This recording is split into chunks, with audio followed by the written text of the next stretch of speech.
Okay, so Charlotte had her emotional support phone, and I've got my old school emotional support piece of paper, because otherwise I'd be on a tangent way down the street and you wouldn't be able to find me, really bad. So I just want to go ahead and offer this disclaimer that my story deals a lot with religion and the devil in a very serious way. So if those are triggering subjects for you or emotional subjects for you, I'm just giving you a heads up and putting it out there.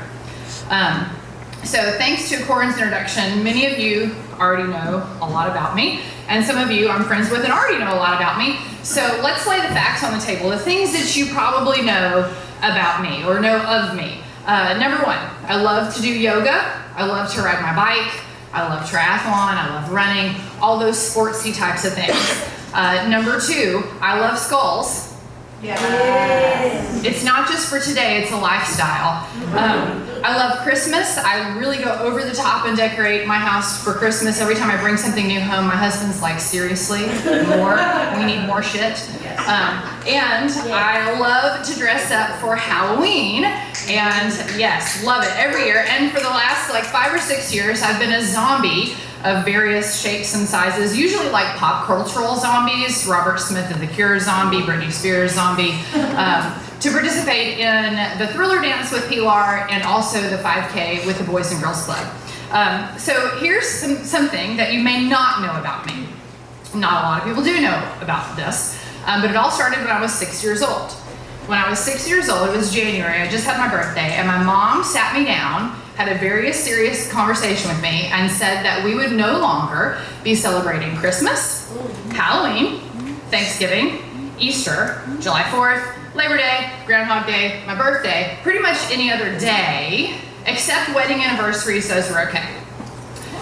So I was really confused about what was happening, but I remember exactly when it was, because not long before, it was Christmas, and my grandparents had given me this shiny new bicycle. It was purple, it had a basket and streamers, and I have a picture, one of the few pictures that remains from that part of my childhood, of me with this look of like complete joy on my face, you know, one of these like kind of moments, that I had gotten this shiny new bike, and I remember thinking, but does this mean that I'm not going to have a bicycle ever again for Christmas? Are we going to have Christmas? What do I do?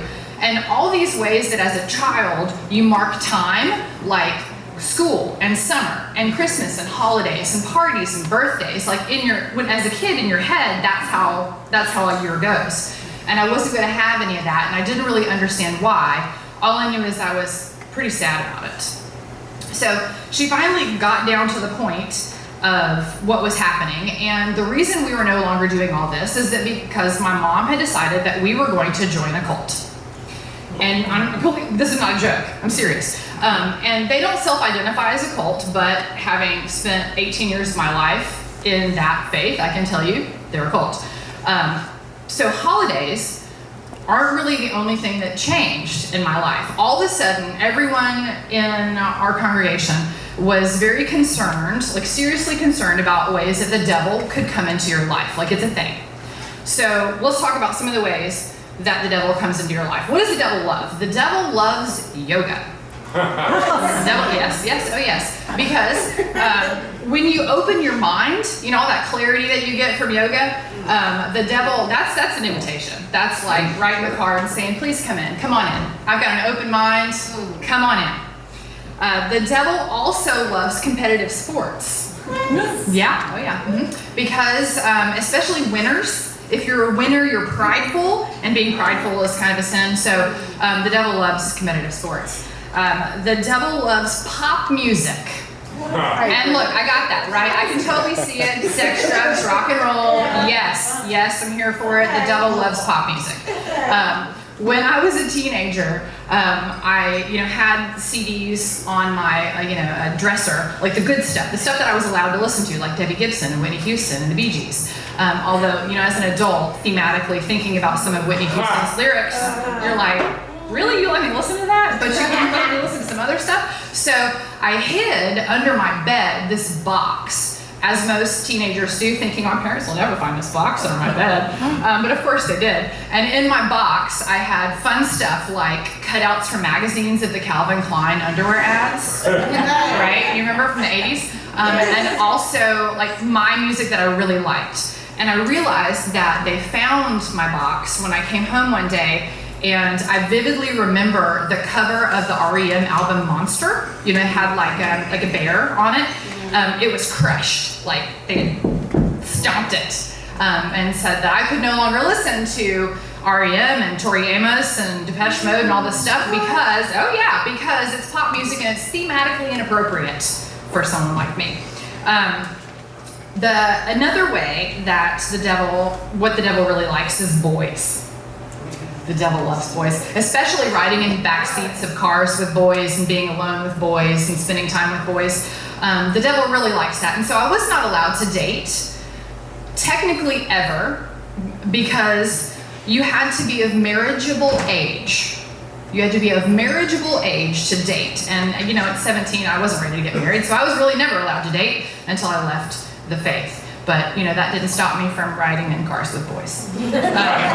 So the devil, one more thing the devil really loves, and that is any depiction of anything that's spooky or scary or unreal, like ghosts and monsters and demonic possession. The devil's really into that kind of stuff. And seriously, I was taught to believe that if you're at home and you're sitting on your couch and you're eating your popcorn and you're watching like The Shining or something, that the devil is going to literally just walk right on out of the television into your house, and then he's there to stay. Good luck getting rid of him once he gets in. So, you know, I never watched The Goonies. I never watched Ghostbusters. I never watched The Shining. I never watched any of that stuff until I was well into my 20s, because that was one part of the cult that scared me so shitless that, you know, because in my head I could just see the devil like clawing his way out of my television and in my house.